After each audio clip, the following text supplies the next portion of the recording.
तो मिर्जापुर सीजन 3 भाई साहब क्या मूवी बनाई है इन लोगों ने, पूरे मोहल्ले भर का पैसा वसूल। अब मुझे नहीं मालूम कि आपने मिर्जापुर सीजन 3 देखा कि नहीं अभी तक, तो आज मैं आपको मिर्जापुर सीजन 3 के ऐसे सीन बताने वाला हूँ जिनको देखकर ऑडियंस के गूस बम्प आ गए थे, यानी कि रोंगटे खड़े हो गए थे।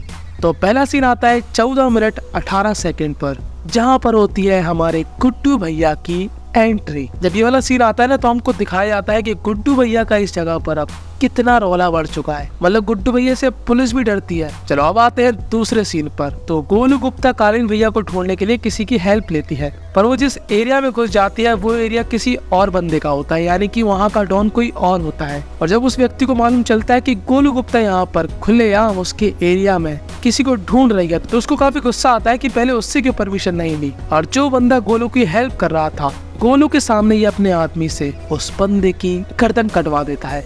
और ये सीन देखने में इतना भयानक था कि मेरे रोंगटे खड़े हो गए थे। अब बारी आती है तीसरे सीन की। अब मुझे नहीं मालूम कि आपके इसमें रोंगटे खड़े हुए या क्या खड़े हुए। इस सीन में गुड्डू भैया ना गोलू के काफी क्लोज रहते हैं, उनके बीच कुछ होता नहीं है पर वो काफी क्लोज रहते हैं और वो गोलू को जिम ट्रेनिंग देते हैं। अब इस सीन को बताने में ऐसा लगेगा कि इसमें क्या खास बात है, पर जो माहौल उस समय क्रिएट होता है ना, वो आप इस मूवी के सीन को देखकर ही समझ पाओगे। बात करते हैं अगले सीन की। अब जब हमारे गुड्डू भैया मिस्टर पूर्वांचल के चीफ गेस्ट बनकर जाते हैं, तो उनके ऊपर यहाँ पर हमला हो जाता है और वो काफी लोगों को मार देते हैं। पर यहाँ पर एक ऐसा सीन होता है जो एकदम अनएक्सपेक्टेड था। गुड्डू भैया यहाँ पर एक सेलिब्रिटी को मार देते हैं जो कि इस एरिया में बहुत फेमस था। और ये सीन भाई किसी ने सोचा भी नहीं होगा कि गुड्डू भैया के अंदर भी इतना दिमाग है, क्योंकि गुड्डू भैया ने ये करके सीएम को ही उल्टा फंसा दिया था। अब आते हैं अगले सीन में। ये वाला सीन आपने मूवी के रिलीज होने से पहले ही देख रखा होगा, जहाँ पर गुड्डू भैया कालीन भैया और उनके पिताजी की मूर्ति तोड़ते हैं। ये वाला सीन भी गूस बम्प देता है, क्योंकि यहाँ पर पूरी जनता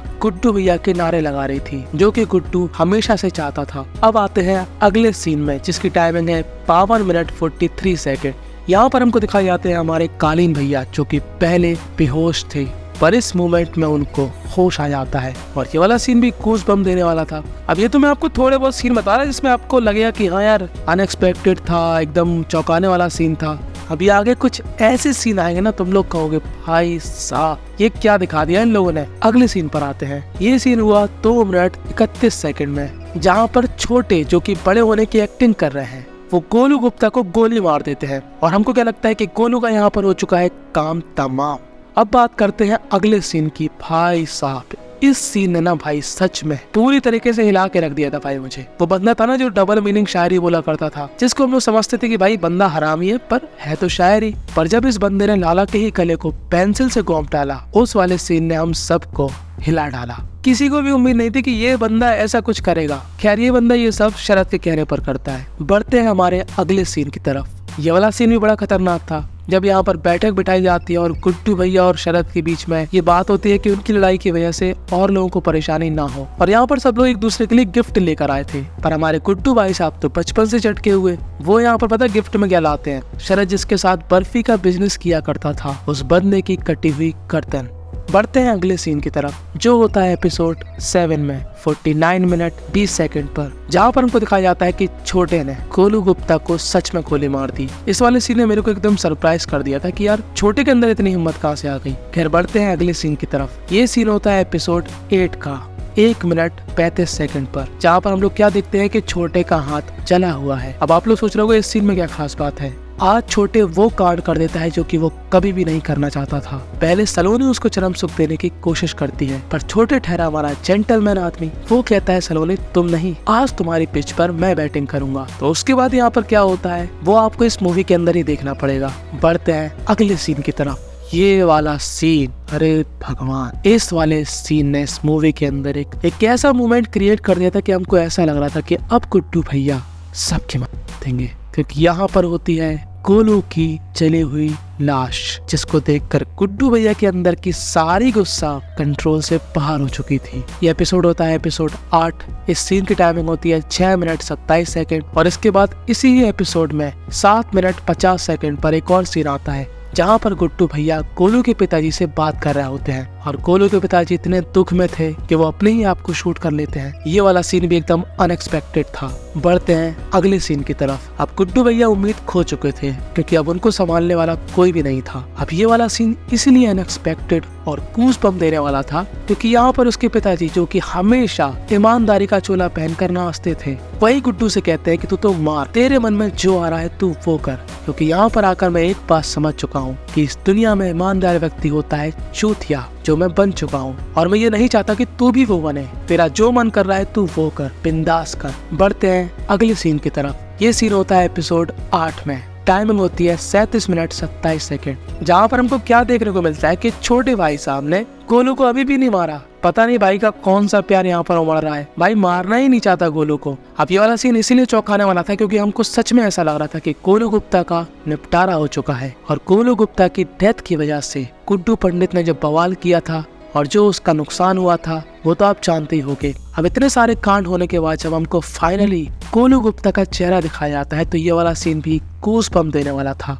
बढ़ते हैं अगले सीन की तरफ। ये सीन होता है एपिसोड 8 में। टाइमिंग होती है 40 मिनट 36 सेकंड। अब मुझे इस बंदे का नाम याद नहीं आ रहा यार, इसका क्या नाम था, हाँ रॉबिन। तो रॉबिन यहाँ पर अपने होने वाले ससुर जी को बचाने के लिए जज के सामने वो सारी बातें उगल देता है जो उसने पास्ट में गुड्डू पंडित से छुपाई थी, और गुड्डू पंडित भी यहीं पर होते हैं। दरअसल गुड्डू पंडित के पिताजी के कहने पर रॉबिन ने उनको गुड्डू के खिलाफ वाले सभी सबूत दे दिए थे, और ये बात वो यहाँ पर एक्सेप्ट करता है और कहता है कि इस केस को और भी आगे बढ़ाया जाए। अब यहाँ पर हमारे साक्षात गुड्डू भैया भी बैठे थे, वो ये सारी बातें सुन लेते हैं और अब उनका पारा और भी ज्यादा हाई हो जाता है।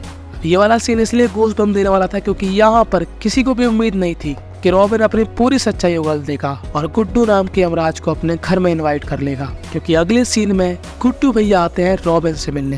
Episode 8, timing 50 minute 30 second. अब गुड्डू भैया जैसे ही घर में आते हैं वो क्या देखते हैं कि यहाँ पर हम साथ साथ है, हमारा मूवमेंट चल रहा है, और गुड्डू भैया को ये देखकर बहुत ही ज्यादा जेलसी महसूस होती है, क्योंकि इंसान कितना भी जंगली बन जाए, कैसा भी बन जाए, प्यार सबको चाहिए, जो कि गुड्डू भैया को इस समय बिल्कुल भी नहीं मिल रहा था। और गुड्डू यहाँ पर रॉबिन से बहस करता है कि साले तूने वो सबूत दिए थे मेरे पिताजी को, तेरी ही वजह से ये पूरा कांड हुआ, तेरी ही वजह से कितने लोगों की मौत हुई। अब रॉबिन को ये समझना चाहिए कि जो गुड्डू भैया है वो एकदम चटके किस्म के आदमी है, तो अपने मुंह को कृपया शांत रखें, पर नहीं, रॉबिन भाई साहब तो बड़बड़ कर ही जा रहे थे, और जो गुड्डू के अंदर गोलू गुप्ता की मौत का गुस्सा था वो सारा गुस्सा रॉबिन पर उतर जाता है। गुड्डू भैया यहाँ पर गेम ऑफ थ्रोन्स वाला सीन क्रिएट कर देते हैं, वो रॉबिन की दोनों आंखों में अपना अंगूठा एकदम अंदर घुसेड़ देते हैं, और रॉबिन का हो जाता है राम नाम सत्य है। पूरी मूवी के अंदर सबसे ज्यादा गूज़बम्प देने वाला सीन था तो वो यही था। इस सीन को देखने के बाद मैंने एपिसोड पॉज कर दिया था कि भाई साहब ये बंदा चटका हुआ है, भाई ये किसी को भी मार सकता है, ये कुछ भी कर सकता है, इससे दूर ही रहो। ये करके उसने अपनी फैमिली को भी अपने खिलाफ कर लिया था, उसको दुख हुआ, पर रॉबिन के मरने के बाद। बढ़ते हैं अगले सीन की तरफ। ये सीन होता है एपिसोड 9 में 50 सेकंड पर, जहाँ पर हमको क्या दिखाया जाता है कि छोटे की माताजी को मालूम है कि वो छोटे हैं। अब ये सीन काफी छोटा था, पर छोटे छोटे गूज़बम्प इस वाले सीन ने भी दिए थे। बढ़ते हैं अगले सीन की तरफ। ये सीन होता है एपिसोड 10 में। टाइमिंग होती है 1 मिनट 4 सेकंड, जहाँ पर गुड्डू पंडित तो जेल के अंदर जा चुके थे और उसकी फैक्ट्री के आदमी यहाँ पर पैसा मांग रहे थे। तभी यहाँ पर आती है गोलू गुप्ता, और ये वाला सीन हमारे साथ साथ इन सभी बंदों को भी गूज़बम्प देता है, क्योंकि उनको क्या लग रहा था कि उनकी गोलू गुप्ता मर चुकी है। बढ़ते हैं अगले सीन की तरफ। ये सीन भी होता है एपिसोड 10 में। टाइमिंग होती है 18 मिनट, जहाँ पर सीएम को क्या मालूम चलता है कि जिससे वो इश्क लड़ा रही है, यानी कि साक्षात शरद, उसी ने उसके पिताजी को मरवाया था। ये वाला सीन माधुरी को गूज़बम्प देता है। अब बढ़ते हैं अगले सीन की तरफ। अब जैसे रॉबिन की मृत्यु हुई थी, वो वाला सीन कितना भयानक था, उतना ही भयानक अब ये वाला सीन होने वाला है। एपिसोड 10 42 मिनट 41 सेकेंड, जहाँ पर कालीन भैया शरद का कर देते हैं राम नाम सत्य, जो कि किसी ने भी नहीं सोचा था कि आखिर कालीन भैया क्यों शरद को मारेंगे। और ऐसा करते हुए कालीन भैया को भी थोड़ा बहुत दुख महसूस होता है, पर वो शरद का प्रॉमिस पूरा करते हैं, जो कि कालीन भैया ने कहा था कि वही उसको मिर्जापुर की गद्दी में बैठाएंगे, और वो ऐसा करते भी हैं। हाँ, वो बात अलग है कि कुछ मिनटों बाद शरद का भी राम नाम सत्य हो जाता है। बढ़ते हैं अगले सीन की तरफ। 47 मिनट 40 सेकेंड, जहाँ पर कालीन भैया की वाइफ को मालूम चलता है कि कालीन भैया तो अभी जिंदा है, और उसके चेहरे की सारी खुशी उड़ जाती है और वो पूरी तरीके से सहम गई थी। पर कालीन भैया को अभी तक क्या ही मालूम कि उनके पूरे परिवार की लंका इसी औरत ने लगाई है। बढ़ते हैं अगले सीन की तरफ। 48 मिनट 10 सेकेंड, जहाँ पर कालीन भैया हमारे गुड्डू पंडित को मारने आए थे, और हमको ऐसे ही लग रहा था कि ये वाला सीजन और ये वाली मूवी यहीं पर दी एंड हो जाएगी, अब इसके आगे कुछ भी नहीं बनेगा। पर यहाँ पर गुड्डू पंडित नहीं होते, वो यहाँ से भाग चुके हैं। और अब आता है रोंगटे खड़े करने वाला आखिरी सीन, जहाँ पर गुड्डू भैया जब गोलू गुप्ता से मिलते हैं तो ये लोग बिना कुछ सोचे समझे एक दूसरे को किस करते हैं, क्योंकि कहीं ना कहीं ये दोनों एक दूसरे को पसंद करते थे काफी लंबे समय से। ये दोनों ही एक दूसरे की चिंता करते हैं और हमको ऐसा ही लग रहा था कि इन दोनों के बीच कोई कनेक्शन नहीं है, दोनों के विचार मैच नहीं करते, पर असलियत में ये दोनों ही एक दूसरे को काफी पसंद करते हैं। और यहीं पर हो जाता है मिर्जापुर के सीजन 3 का दी एंड। अगर आपकी मूवी अच्छी लगी तो मैं इसका दूसरा पार्ट भी लाऊंगा, जहाँ पर मैं आपको चुन चुन के वो सीन्स बताऊंगा जो कि आपके रोंगटे नहीं कुछ और खड़ा कर देंगे। तो इस मूवी के सेकंड पार्ट के लिए आपको कमेंट करना है डाल दो पार्ट 2। आप लोग कमेंट पे ये भी बता सकते हो कि मैंने कौन सा सीन मिस कर दिया जो कि गूज़बम्प देने वाला था, और आपको मिर्जापुर सीजन 3 कैसा लगा वो भी आप कमेंट में बताइए। आखिर मैं आपकी राय भी तो जानूं इस मूवी को लेकर।